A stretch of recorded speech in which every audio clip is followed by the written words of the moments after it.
guess it's been a series of epiphanies that that um, have made me realize that there's no upside to just being circumspect and trying to be a nice guy in this environment.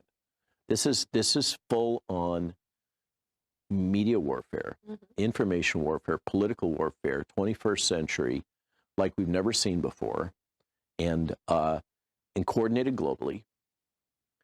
The other thing for me has been the the personal journey of coming to terms with what the World Economic Forum really represents. And I really resisted that. People initially were coming to me talking about the Great Reset. I was like, oh, this is crazy talk. That sounds like a conspiracy theory. It sure sounds like a conspiracy. Yeah. Great Reset. Yeah, but then it's all documented. And then you see it being deployed. And a group of Canadians on a podcast the other day sent me some links from WEF to a site. This is one of the last things I tweeted before. And it had a extremely detailed map of all of the policy positions and the actions that the WEF was taking for a huge range of topics, not the least of which is COVID-19. And it's kind of it's a public document that clearly states everybody that's in our little clique, in our club, these are the things that we will think, these are the things that we will say, this is how we will act. And that one was kind of like the icing on the cake. That was oh, here it is. They're proud of it. They don't hide it. This is the vision. It is a full-on globalist totalitarian vision with the money in control.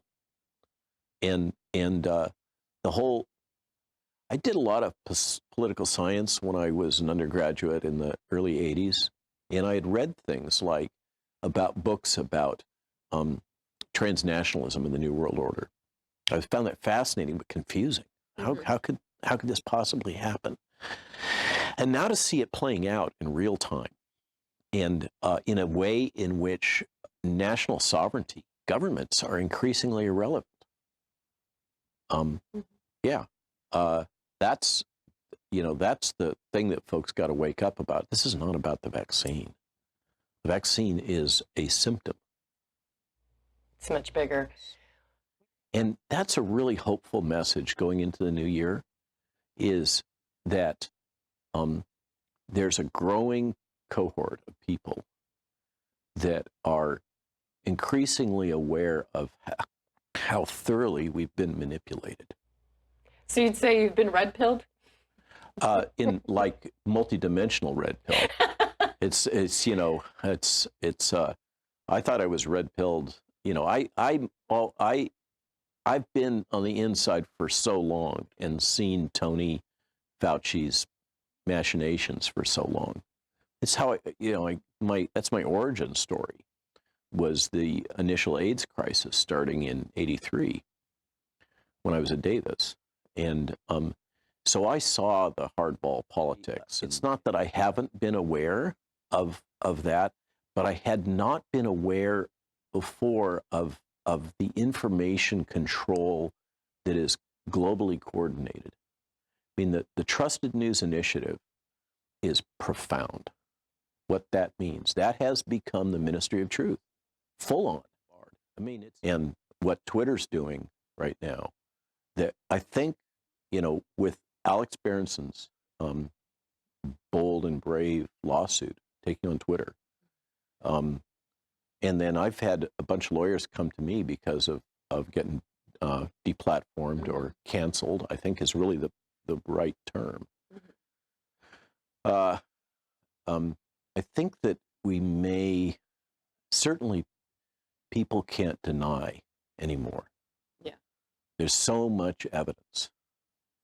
And the CNN ratings keep slipping, yay. Maybe we're going to see some change in 2022. What surprised you most about Rogan? He is completely up on all the information, and yet it's totally low key. he's very committed to speaking to a general audience. It's core for him. The idea of not playing into all this divisiveness. He is consciously, intentionally a healer right now, and just a very centered, genuinely good person. There is kind of a growing movement and awareness that part of the problem here is the structure of how we have been building our organizations and doing business in a deep, profound way, in a just a dissatisfaction with what one sees at the World Health Organization and the CDC and the whole HHS structure in the United States, where you have carefully controlled information. Only one leader is allowed to speak. Only one leader is allowed to represent the position. I think that is going to turn out to be one of the changes here, is a growing awareness that model is dysfunctional, broken, and it needs to be fixed. In light of your attacks and seeing how the mainstream media labels people and then tries to get these buzzwords going, has that changed your view on other people that the media has gone after? Completely. Because you have people like Robert F. Kennedy Jr. or people like Alex Jones. Has this kind of made you think, well, maybe they're not as crazy as maybe I was led to believe before? So I'm going to share. So we did a little bit of a tour on the Hill a few weeks ago, and I met with various senators. And so I walk in to Ron Johnson's office, and I had this mental image from the press of what I was going to encounter with Ron Johnson. Ron Johnson is basically an average Midwestern, straight arrow kind of good guy, open-hearted, very down to earth. No, I've dealt with the Hill for a long time, and I've seen some serious egos. Wasn't there. Just a good guy. I think that, yeah, there's been some hits and all this, and it's never fun to take these arrows from the media. And as you know, they can be a little wicked from time to time. I've been on social media for a long time, and I've kind of gotten desensitized to the trollery. That's been really helpful. Just being able to say, hey, there are haters in the world, and that's just the way it is. And I think the most, for me, it has been an awakening journey. There's no question. I didn't seek this. I never expected it. I find myself at the center of this storm of the resistance. And that's what it is, really. And I'm still amazed. But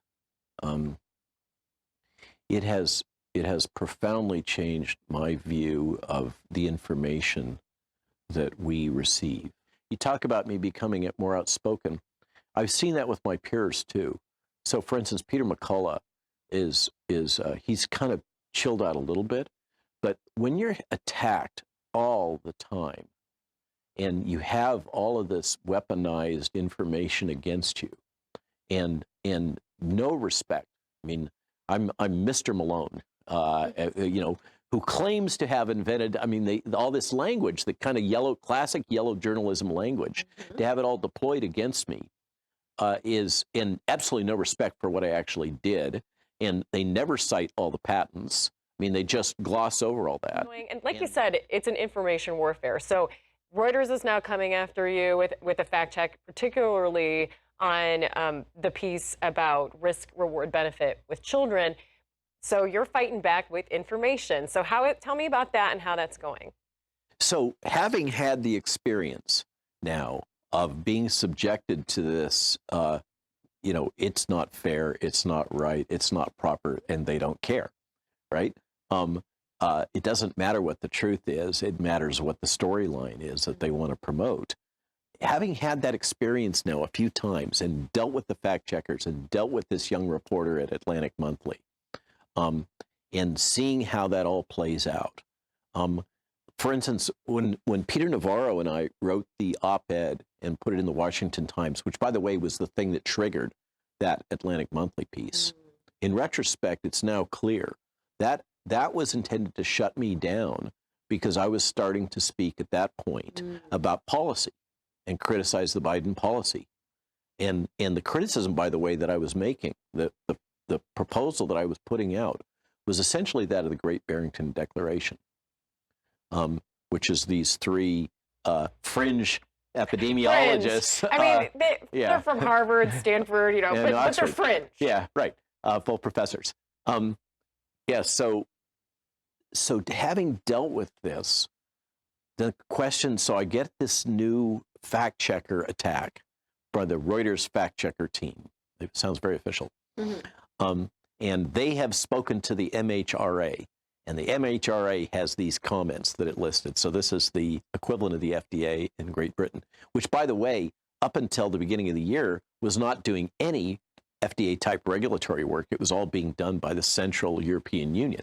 So they're actually newbies at this, okay? And so they put out this statement to Reuters that they were quoting that was intrinsically full of falsehoods. Like they said, for instance, there have been no pediatric deaths. Well, that took about 2 seconds to prove that false. You can cite if nothing else, you can cite the multiple media pieces coming out of Vietnam with the 4 kids that died from the Pfizer jab. Okay, so that, I reached out to my network and I got a huge volume of information about all the pediatric deaths in VAERS and Yellow Card. Tess Lori helped. I mean, so the question was there a way to flip the script on the fact checkers? And so I consulted with these media analysts and media warriors that I work with that wish to remain confidential because they run big companies. And we came up with a strategy. Because what happens is you'll write back to these guys and you'll say, well, here's the citation, here's the citation, here's the citation, and they'll ignore it. And they'll go ahead and put out whatever attack, and they'll say, well, Dr. Malone cited some irrelevant documents that aren't properly peer-reviewed, or whatever. They'll trash whatever you put out, right? Because it's not about evaluating truth. It's about enforcing the narrative. So what we did, and I invite anybody to adopt this strategy that's under this kind of pressure, is I sent in a very terse, brief quote to the fact checkers. And I said, basically, thank you so much for the opportunity to respond. And, always trying to be nice because it's going to go public. And you can find the answers that you're looking for, the information that you're seeking at this website, bang, okay, which is linked as the Children's Vaccine tab on our website, rwmalonemd.com. This is asymmetric warfare. We're basically in a guerrilla warfare situation, and we got to play it smart. Because what I'm seeing is the other side is generally not very smart.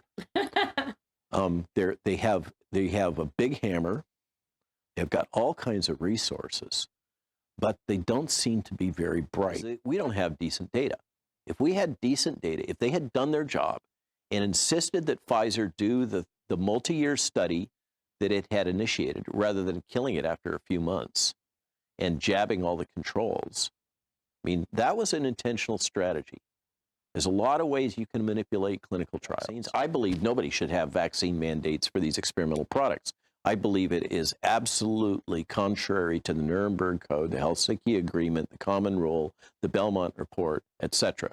Okay, it is lawless behavior that's going on, full stop. And actually, we've got a section on that webpage that I talked about that is legal analysis of why it's lawless, why it's illegal what they're doing. And that's going to go to the Supremes, and we'll see what they have to say. I don't know what's going to happen in 2022, but there's some encouraging signs. And as you know, I try really hard to look for the silver lining in things. And if this whole trauma that we've been through nationally and globally leads to an awareness of how interconnected we are and the need for healing and the need for community and the importance of integrity and the importance of human dignity. If this can lead to an awareness, that's kind of the perhaps naive, Pollyannish, hopeful position in response to the Great Reset. Is people use the term the Great Awakening. Should you wear a mask if you're healthy? No. And if you're not sick, you shouldn't be wearing a medical mask. But if you are, then you should. Right now is our insistence now on wearing masks. Masks do not work for the general public. People should not be walking around with masks. There's no reason to be walking around with a mask. You do not need to wear a medical mask. Masks don't control viruses, they control you. That's what this is about. I really believe that if we get rid of the masks, the rest of this house of cards fall down. It just blew my mind how the entire world just rolled over and put on a mask. The biggest issue with face masks is the impact they have on our children. But children in masks is absolutely dangerous. And this has to stop. Defend our children. The air should not be illegal to breathe. COVID Land, Episode 2, The Mask. Order your copy now at InfoWarsStore.com and receive Dark Secrets Inside Bohemian Grove and The Order of Death absolutely free from InfoWarsStore.com.